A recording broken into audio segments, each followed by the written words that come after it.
I want to know why you think that American men and women in uniform are not professional enough to serve with gays and lesbians. I want to point out that Brigadier General Keith Kerr is here with us tonight. Glad you're here.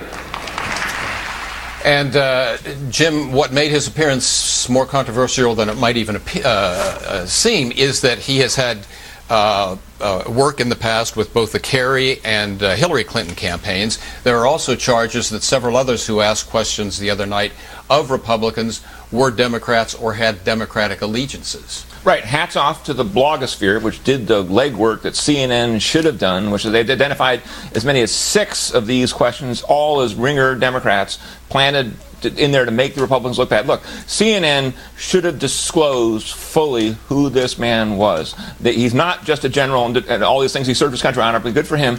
He's also, as you said, Eric, a campaigner for Hillary Clinton and in 2004 for John Kerry.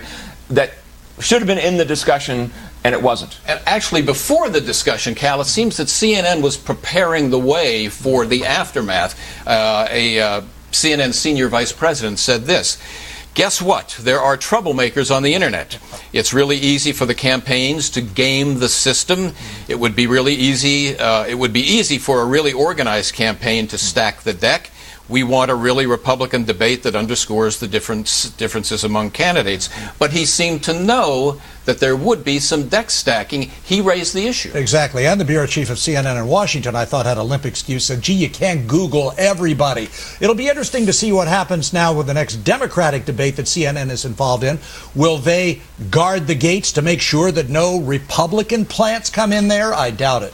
I wonder if it makes for better questions, though, Rachel, to have plants. I'm not advocating plants. What I'm doing here is suggesting that those who would like Republicans to query Democrats and vice versa might have a better idea for a stronger debate, because the questions are going to be more antagonistic. Well, I think what you're suggesting is that diversity of questions might be important, and that's what I think is so sad about this whole kerfuffle, is that there was nothing wrong with the question. It was a great question, and it really it got great answers and a great response.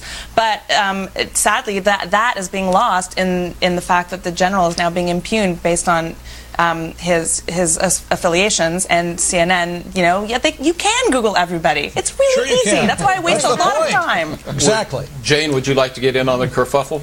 I would. I think that in real time, Bill Bennett in the post-game analysis was sent something by a producer of his from the National Review Online. They could have found this out. It is absurd to think that they couldn't have. I mean, these are supposed to be debates with real people as opposed to unreal people, journalists, asking the questions. They needed to do this. It just simply gives ammunition to their detractors. And I have to say, thinking back to the Democratic debate, the first question was one about Iran, which was definitely one that Democrats wanted to answer. It leaves them open to questions of bias, for sure. CNN has lost credibility as a result of this? Well, absolutely. If they had any left. Well, no, wait, they have credibility. And I think they handled it well. CNN, if Jane says they got ammunition, it was actually fired and shot into CNN. I mean, look, there is a good argument to be made for debates. Newt Gingrich has suggested it. Have the Democrats debate Republicans in their respective primaries, but have them debate each other, because as Rachel says, it is more interesting to see sharp questions, but it ought to be disclosed, put in advance, and everybody knows the rules beforehand. Cal, let's move away from the debate to the campaign trail. Oprah Winfrey is on it for her man, Barack Obama. Bill Clinton is on it for his woman. These are stars in different venues. I think you better say his wife. That'd be a little more specific. Now, thanks for dragging me into that. That's all right. Go right ahead.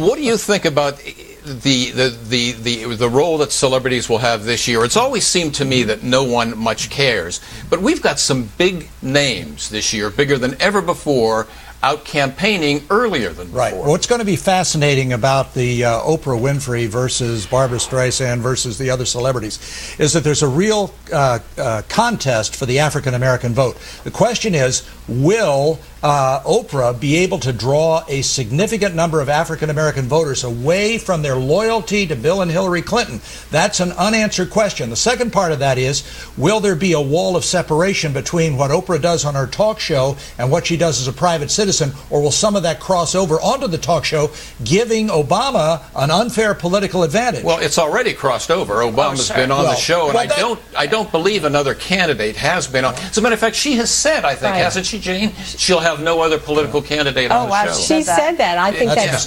disingenuous, and I think that show probably qualifies. You know, I guess it qualifies as a news show, so she doesn't have to have it. I mean, there are a lot of interesting things. You also have people tiptoeing around the endorsements from women. You know, because Elizabeth Edwards is out there saying my man is better for women, and older women tend to go more for Hillary, and younger women, I think, are going more for Obama. But so Jim, it's an interesting question about endorsements. Excuse me, we have to agree, don't we, that there has never been a television personality of the magnitude of Oprah Winfrey to influence voters, if that can be done. I agree with you, Eric. And what were we talking about in the earlier segment about the influence of women on television and so on, and Oprah Winfrey and so on, and her audience and what they like and what they care about and so on? I can't remember, but I do think this. Apples and oranges? I think it's clear. Oprah Winfrey is in a category on her own, and she will have a big effect. And I wouldn't be surprised if she puts Obama over the top.